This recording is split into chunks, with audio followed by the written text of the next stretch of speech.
Amém. Queridos, nós não vamos ler o texto todo, a gente vai ler de pouco em pouco. Eu vou ler um texto e vou explicar e a gente vai avançando em cada parte que nós vamos ler nessa noite. Mas antes de começar a leitura, deixa eu contextualizar aí os irmãos a respeito do assunto dessa noite.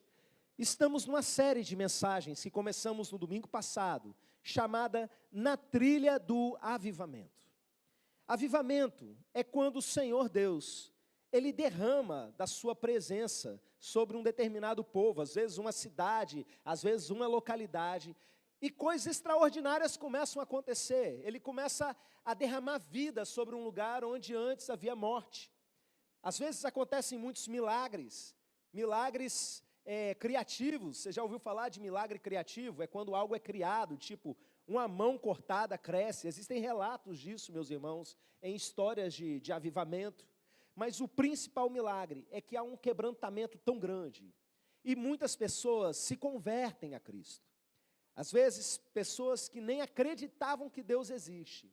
A presença de Deus se torna tão poderosa em um determinado lugar, que de repente todo mundo começa a ter o seu coração quebrantado, a ter a sua fé despertada. E nós estamos, meus irmãos, há muitos anos, desde que essa igreja entendeu o que é avivamento, desde que essa igreja começou a conhecer vários e vários casos de avivamento ao longo da história da igreja, que nós buscamos avivamento.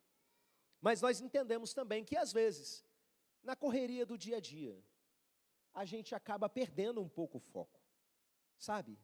E eu dei o exemplo para vocês de quando a gente está subindo uma trilha. Como essa semana eu vou fazer isso de novo. Vou orar numa gruta lá no Mestre Álvaro. A última vez que eu fui, a gente se perdeu do caminho. A gente estava preparado, com equipamento, com disposição, com vontade de chegar lá no local. Mas, de repente, alguma coisa no percurso fez com que a gente não chegasse lá. E aí, o que aconteceu? A gente precisou de ajuda, de ajuste, para entrar de novo nessa trilha. E nós estamos buscando ajuda para retomar a trilha do avivamento.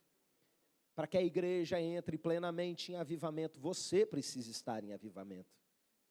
E por isso a importância dessas mensagens. No domingo passado a gente entendeu a base de todo avivamento. Em toda a história de avivamento existe um princípio bíblico que é restaurado. Há um reposicionamento com relação à palavra de Deus. A palavra de Deus volta a ter importância na vida das pessoas. As pessoas voltam a se apaixonar pelo que está escrito. E não só isso, elas começam principalmente a responder o que Deus está falando com elas. Por isso essa mensagem precisou ser a primeira. Para que esse princípio esteja restaurado na sua vida, Deus vai falar com você. Você precisa responder ao que Ele vai falar com você. Deus vai falar com você nessa noite.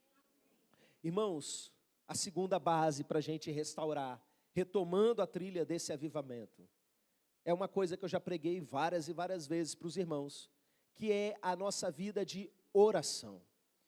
Não existe avivamento sem antes um movimento de oração apaixonado e disciplinado.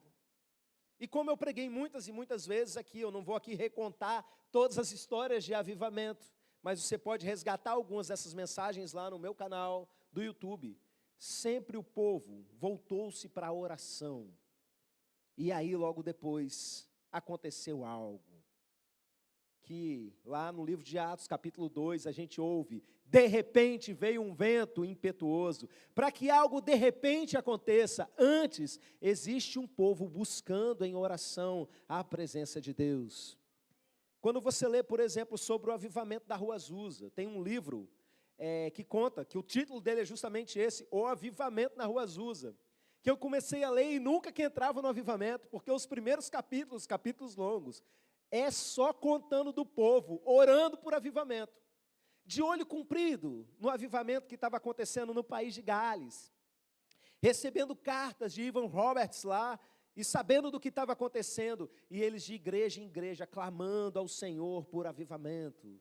Então, meus irmãos, há uma restauração que precisa acontecer na sua vida de oração, e na nossa vida coletiva, de oração como igreja.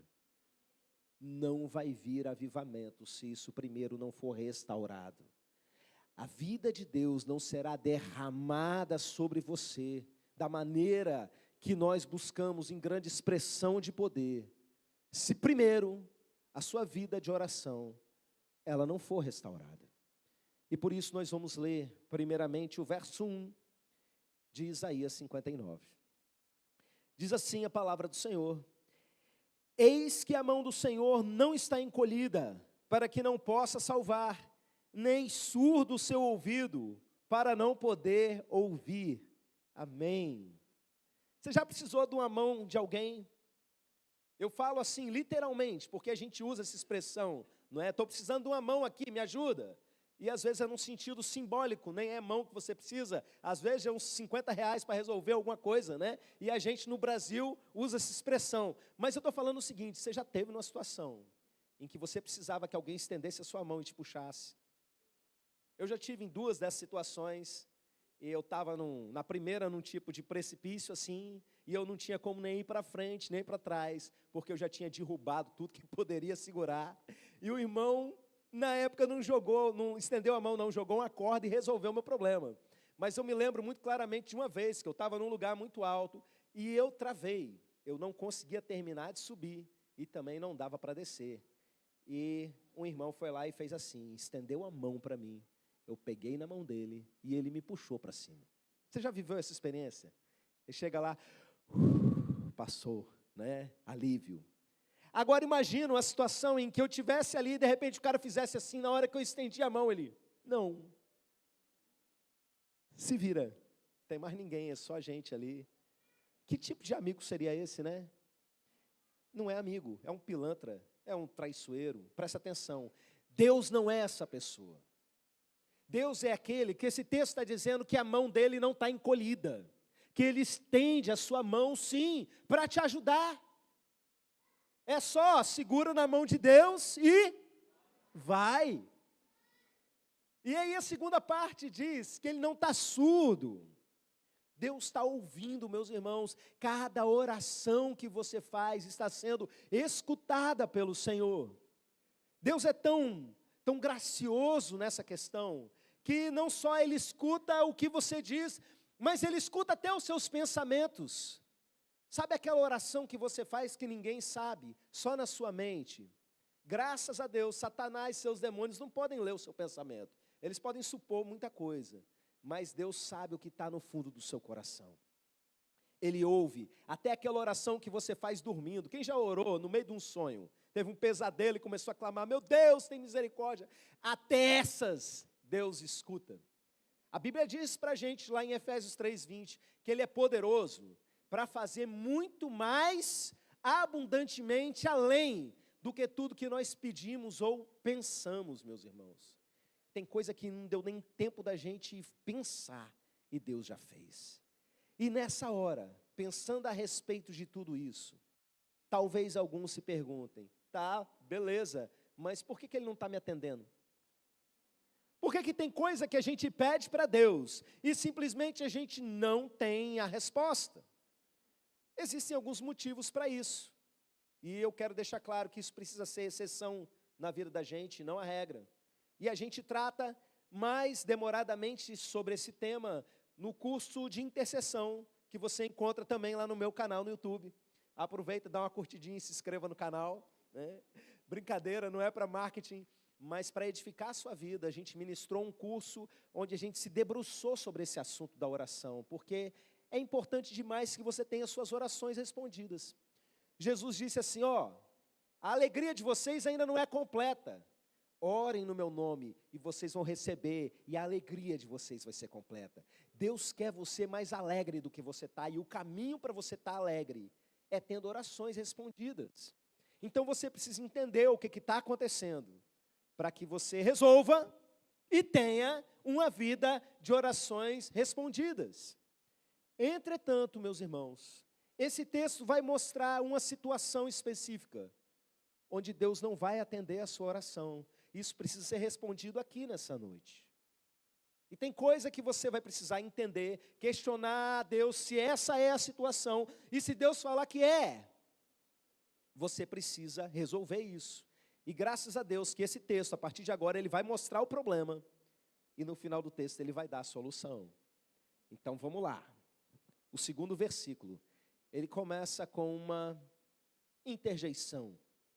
Perdão, interjeição não, uma conjunção adversativa, que diz assim: mas, presta atenção, ele acabou de dizer que Deus é aquele que atende a oração, que a mão dele não está encolhida, que ele não é surdo, mas ele fala: mas as vossas iniquidades fazem separação entre vós e o vosso Deus, e os vossos pecados encobrem o seu rosto de vós, para que vos não ouça.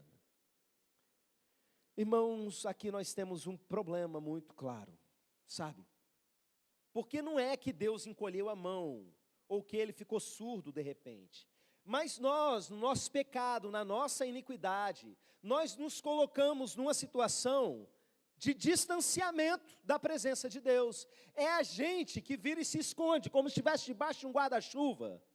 O nosso pecado diante de Deus é a mesma coisa que a gente fazendo assim: eu estou encolhendo a minha própria mão. Irmãos, a geração atual, ela é terrível para criticar princípios espirituais. E critica muito os princípios éticos do povo de Deus. Criticam a maneira como a gente lida com a questão da sexualidade, com a questão de princípios de caráter de uma maneira geral.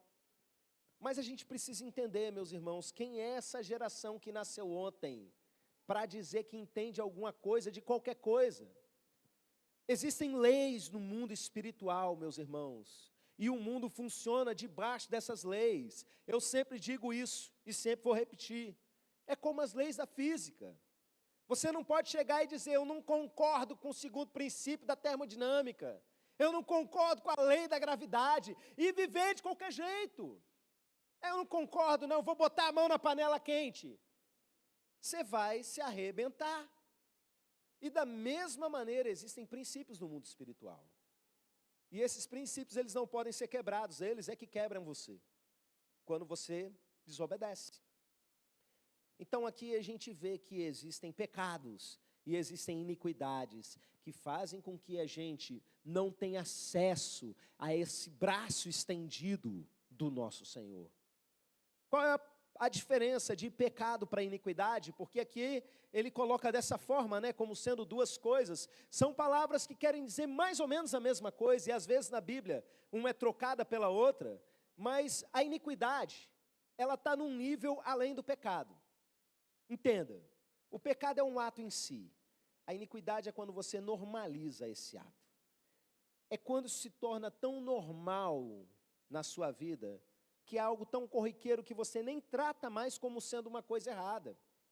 Sabe, tem pessoas que vivem num negócio desonesto.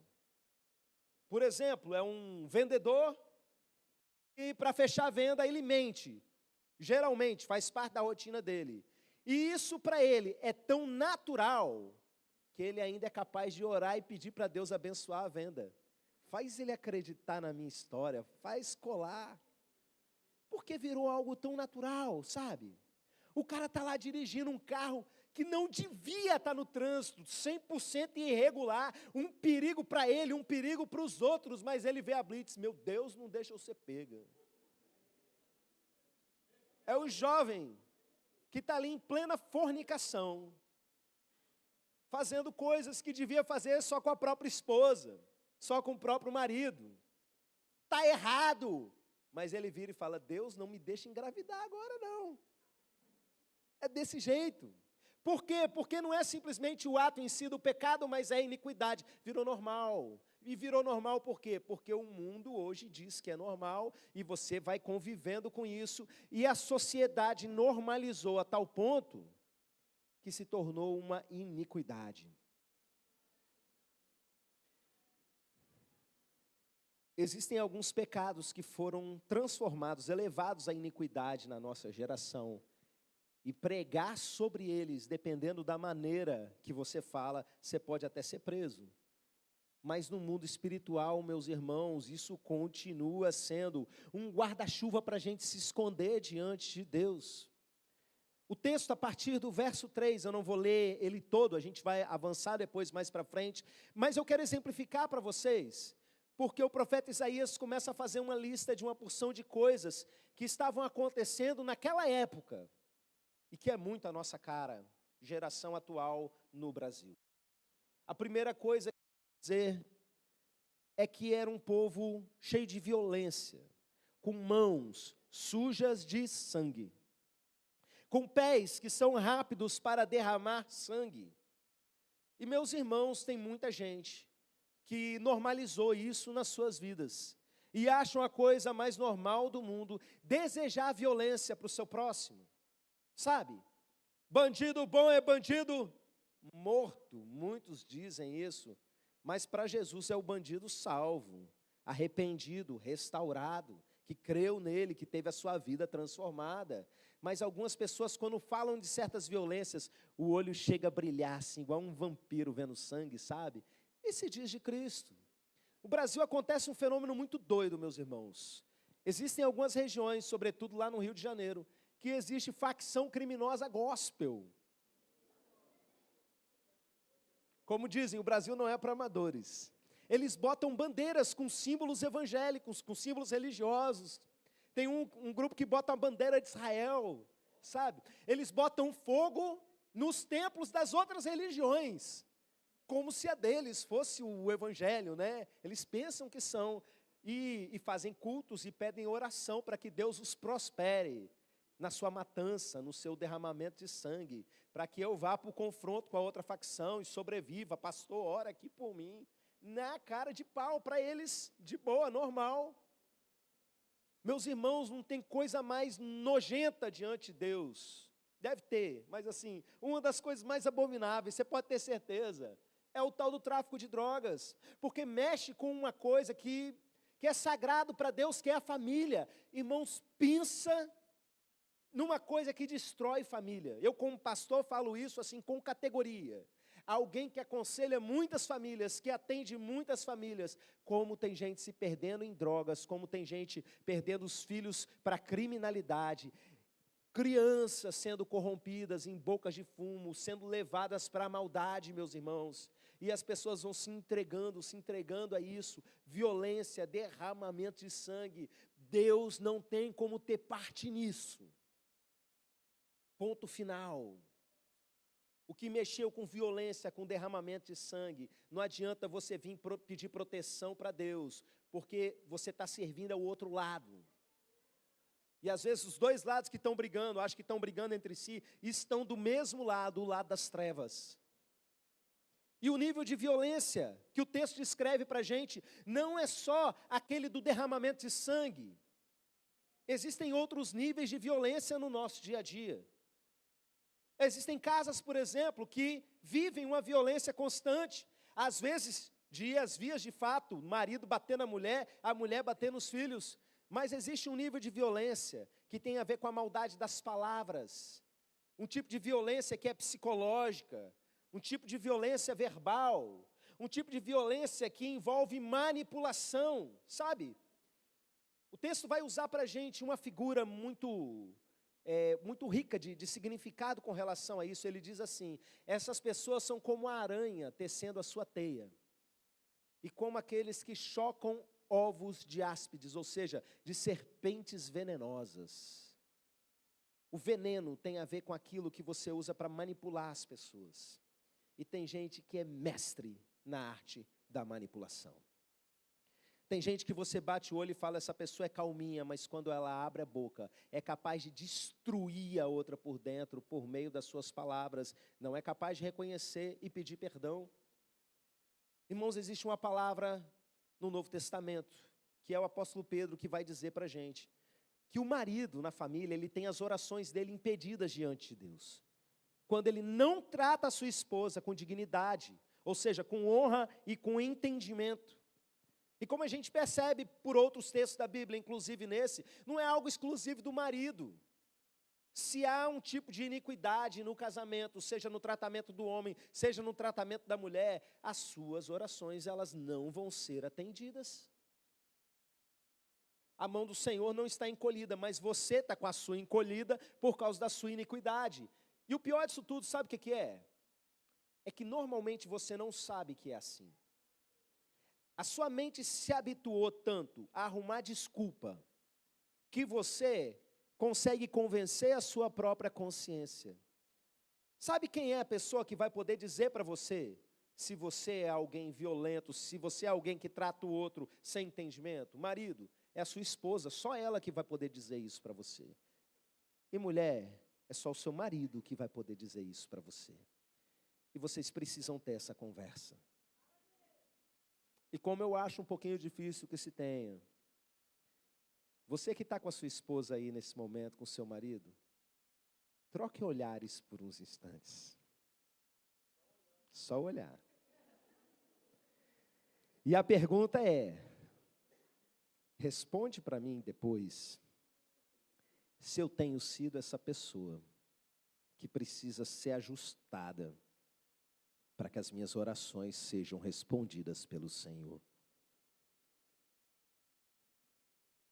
E por falar em coisas que saem da boca, pode voltar a olhar para mim? Por falar de maldade e veneno que sai da boca. Você sabe qual é o pecado que é mais repetido em todo esse texto? Depois você pode ler ele todo e contar. É o pecado da mentira. Dito de várias formas diferentes. Mentiram para o Senhor. A verdade caiu. Faltaram com a verdade. Várias expressões que querem dizer a mesma coisa. 8 vezes nesse texto é dito que isso está acontecendo com eles, porque eles são mentirosos, porque eles mentem. E a mentira tem se naturalizado em muitas famílias, a mentira tem se naturalizado na vida de muita gente, que acha a coisa mais normal. Eu disse para vocês agora há pouco sobre o vendedor, que chama de mentirinha comercial, e mente para poder fechar uma venda. Mas tem gente que está tão viciada em mentira, e mente em tantas esferas da sua vida, que virou uma coisa muito natural para ela, sabe? A ponto de, eu já ouvi da boca de crente isso, pastor, nessa hora eu tive que mentir. Não, criatura, você não teve que mentir, você mentiu porque você quis, porque você foi um fraco e caiu no pecado. A Bíblia diz, mais especificamente o próprio Jesus diz, que o diabo é o pai da mentira. E você muitas vezes está chamando Deus de pai, está orando para Ele e a resposta não vem, sabe por quê? Porque você está jogando no outro time. Porque na verdade quem está sendo o seu pai é outro. É aquele que é o adversário da sua vida.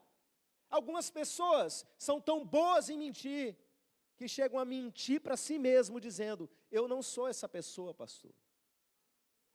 Mas quem convive com você sabe. E pessoas muitas vezes se afastam, e se afastam, e se afastam, porque você não é uma pessoa confiável. Às vezes até gostando, sabe? Eu gosto de você, mas deixa eu ficar longe que vai ser mais fácil. De tanta mentira, mentira, mentira, mentira e enganação. Deus quer quebrar isso da sua vida. Deus quer libertar isso de você.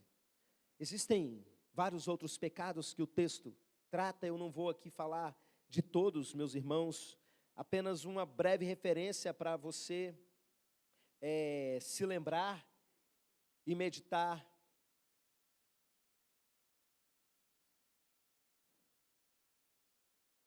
Só um momento que eu vou achar. O problema de eu pregar sem olhar o esboço é que quando eu preciso, tem que virar várias páginas, né?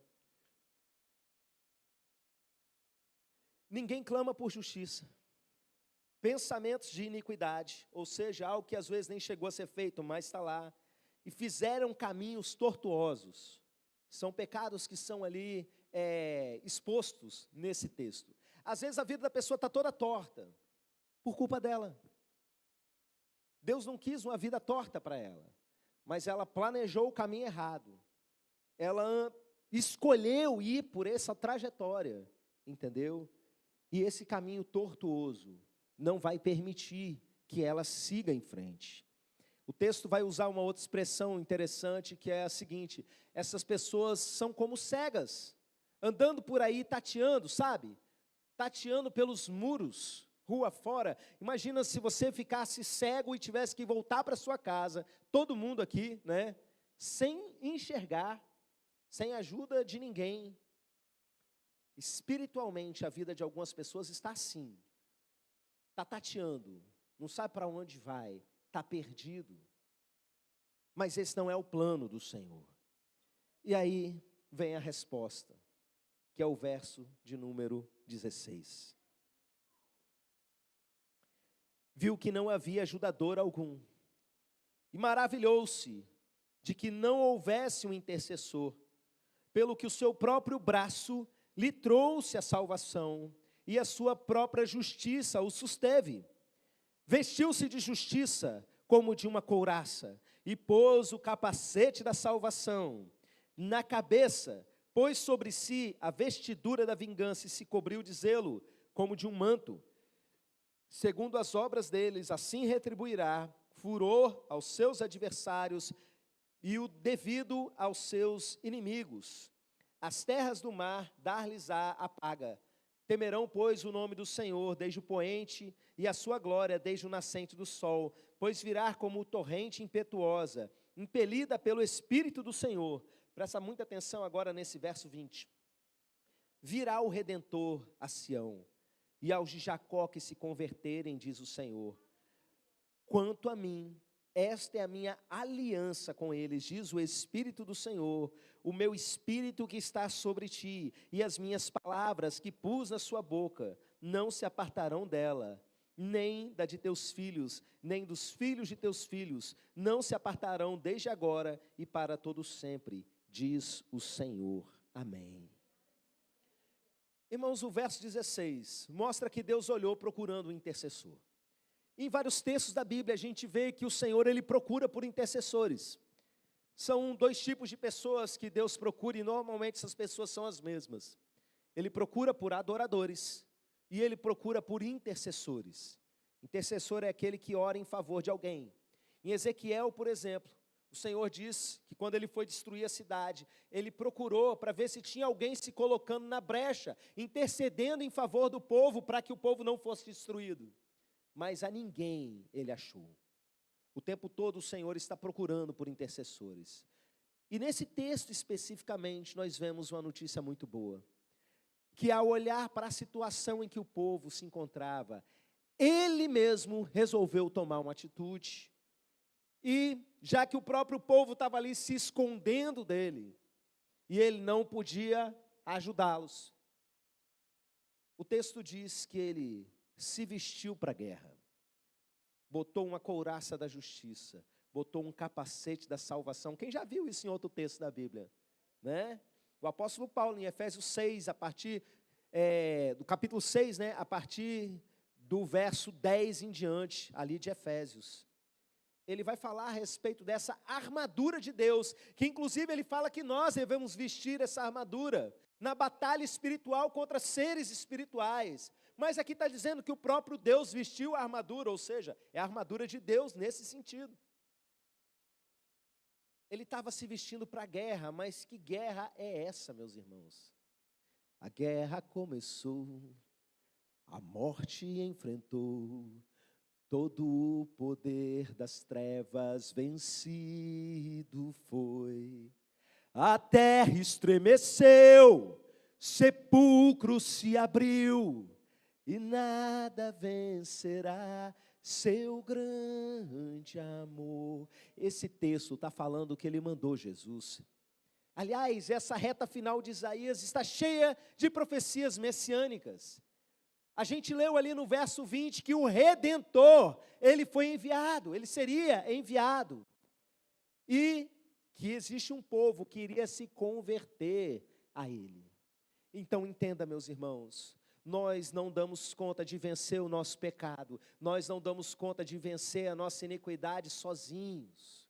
É por isso que Ele enviou Jesus, Jesus entrou na guerra para vencer por nós. Entretanto, para que você tenha essa vitória, você precisa de uma coisa, se converter. Isso envolve arrependimento. Quando a gente fala em conversão, as pessoas pensam no sentido religioso, que é basicamente o seguinte: eu me converti a uma religião, ou seja, eu entrei para aquela religião. Mas o sentido original da palavra conversão é o mesmo que você usa no trânsito. A gente usa essa palavra principalmente na época que a gente está na autoescola, depois usa menos, né? Conversão à direita, conversão à esquerda. Quer dizer que você está indo numa direção, a conversão à direita, e você teve que mudar de direção e ir para outra direção.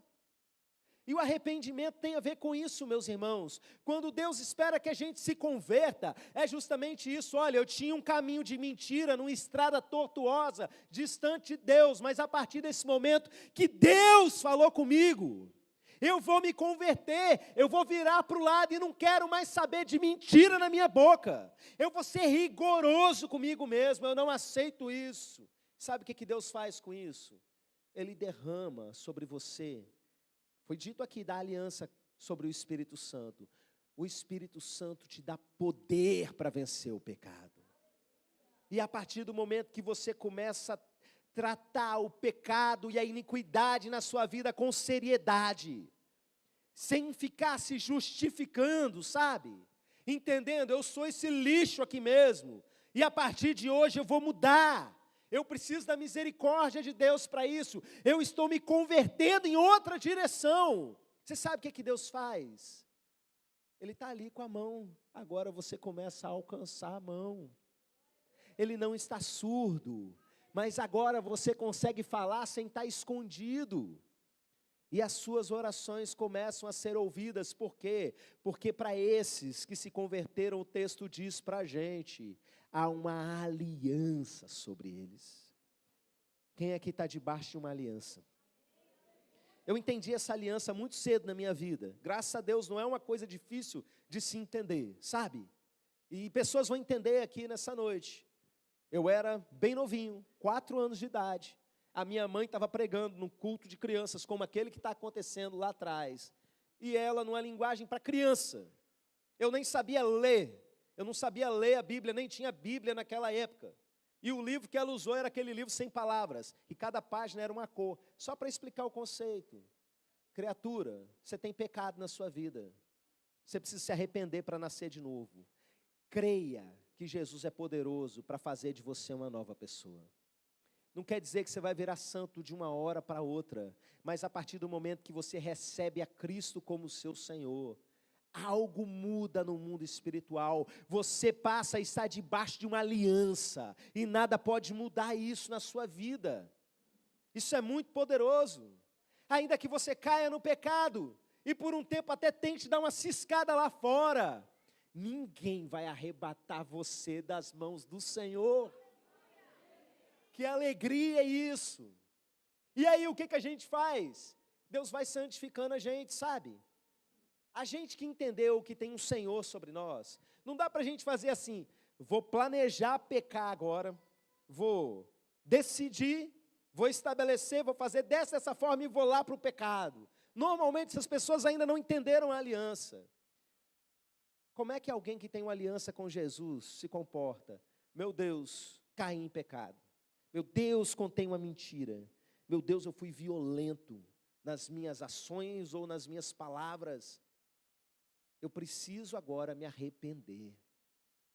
E você se converte de novo diante do Senhor.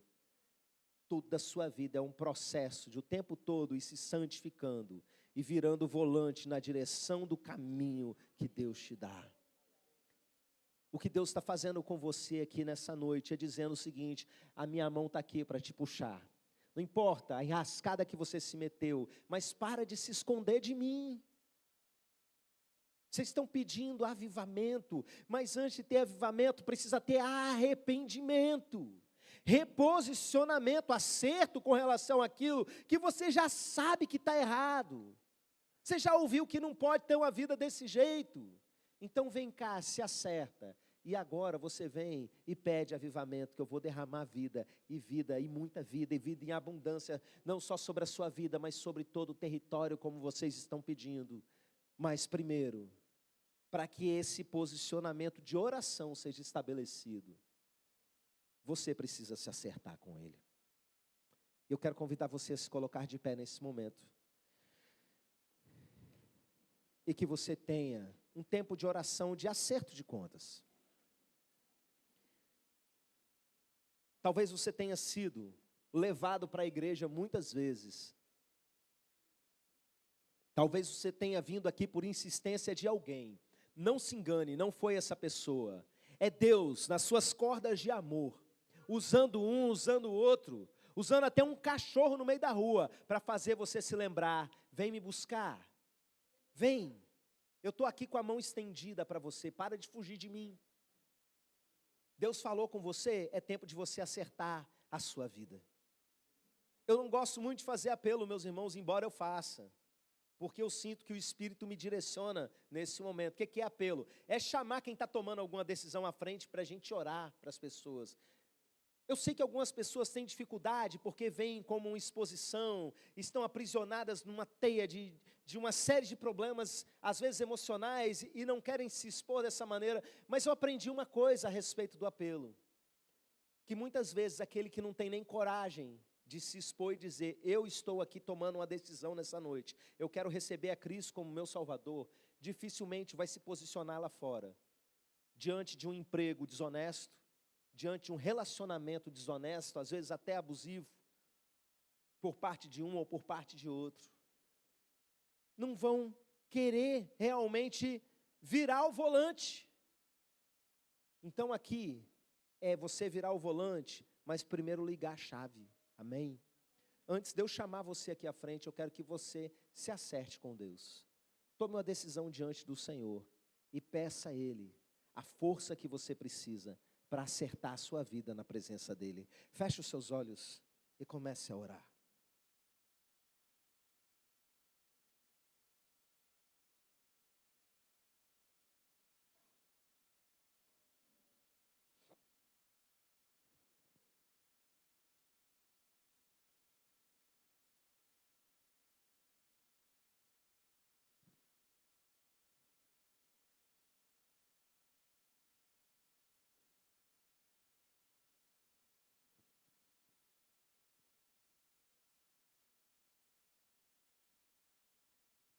Ele é poderoso para ouvir até os seus pensamentos. Pode falar com Ele.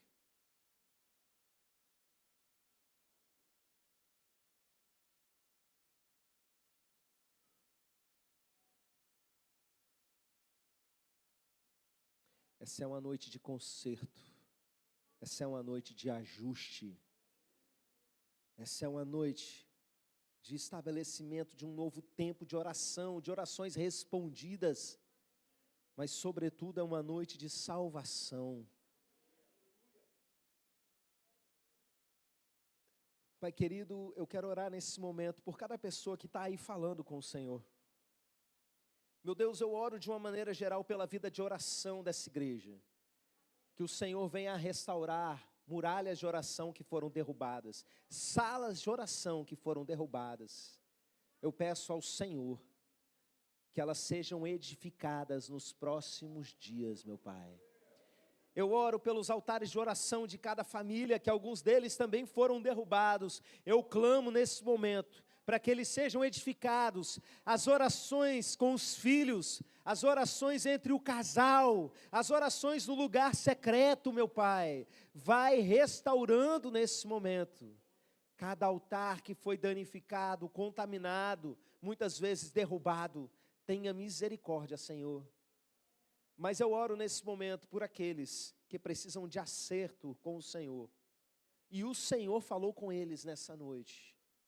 Em nome de Jesus, meu Pai, que eles sejam quebrantados, que haja clareza de entendimento e que eles tenham a força para tomar a decisão certa, meu Pai. Eu sei que pessoas vão ter que acertar a sua vida, estão vivendo sem estar casados. Tem pessoas que estão em empregos que não deveriam estar. Tem pessoas distantes, em desobediência constante. Tem pessoas em laços de mentira e de tantas coisas que só o Senhor conhece cada coração. Mas eu sei, meu Pai, que o Senhor é poderoso para resgatar, para tirar cada pessoa dessa situação. e esse é um ambiente sem julgamento, esse é um ambiente de amor, esse é um ambiente de amparo, esse é um ambiente onde o Senhor pode usar as nossas mãos para estender as mãos sobre os nossos irmãos. Por isso eu peço, restaura vidas nessa noite, meu Pai, em nome de Jesus. Eu peço à igreja que continue com seus olhos fechados, em intercessão. E eu quero fazer um convite para você que entendeu que precisa de um acerto com Deus e quer que a igreja ore por você nessa nova fase. Talvez você precisa aceitar Jesus como seu Senhor, ou talvez você precise de uma reconciliação verdadeira com o Senhor. Talvez você seja alguém que entende que já tinha aceitado Jesus antes, mas não tinha entendido direito, mas hoje você entendeu que precisa ter uma vida de aliança com o Senhor. Se você está em qualquer uma dessas situações, eu quero orar por você. Sinaliza, se junta aqui à frente, aqui desse lado ou desse lado, e essa igreja vai orar por você, para que você saia daqui fortalecido nessa noite, em nome de Jesus. Podem vir, vão se juntando aqui à frente.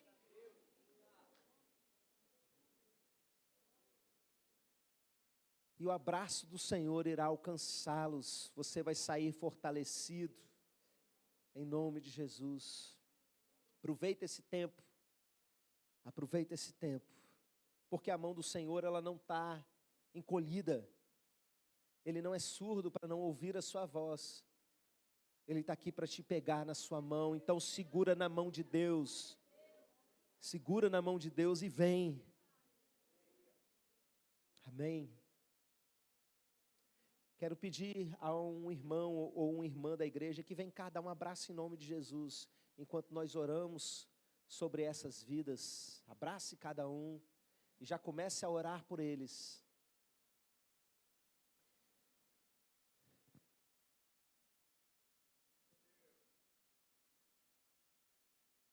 Estenda suas mãos, igreja, na direção desses que estão aqui. Vamos abençoá-los. Comece a orar por eles. E eu oro também por aqueles que nos acompanham pela live ou pela gravação dessa mensagem em outro momento.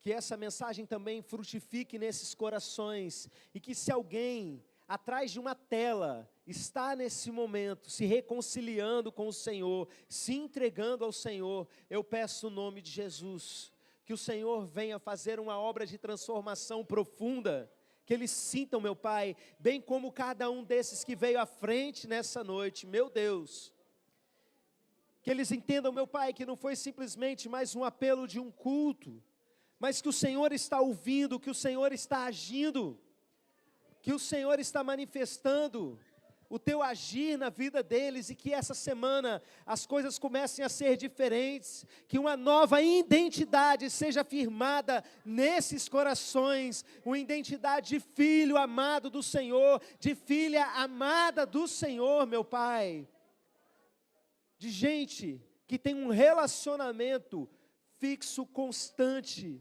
para toda a eternidade, de aliança com o Senhor. Sejam abençoados, cada um de vocês, em nome de Jesus. Amém, amém, aleluia. Glória a Deus, aplauda ao Senhor bem forte.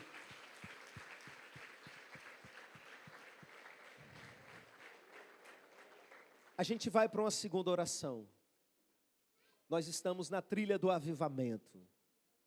E você teve um tempo de se restaurar diante do Senhor.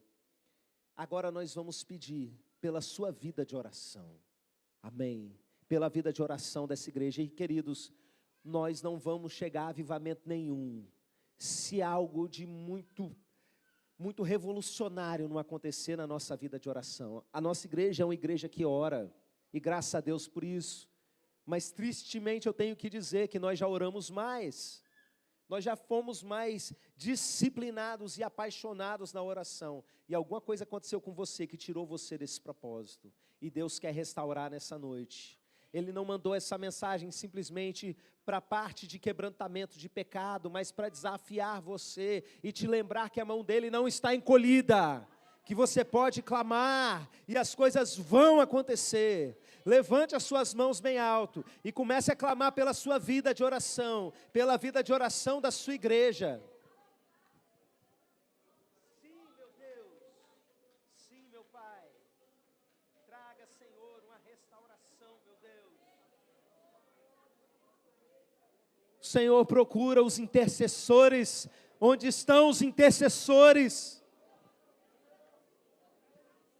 Não queremos ser aqueles que ouvem e permanecem do mesmo jeito. Queremos ser aqueles que reagem. Queremos ser aqueles que respondem. Em nome de Jesus nós clamamos. Atenha um fogo de intercessão nos nossos corações. Faz o nosso coração arder por intercessão, meu Pai. Por vida de oração, Senhor. Em nome de Jesus. Clamamos, meu Pai, por cada um de nós, pela nossa vida de oração, meu Pai. Venha soprando o vento de avivamento, venha nos reconduzindo à trilha certa, meu Pai. Onde está o fogo? É para ali que nós queremos rumar, Senhor, o fogo da Tua presença. Em nome de Jesus, meu Pai, nos leva a decisões, a comprometimento, meu Deus, nessa noite. Em nome de Jesus, amém e amém.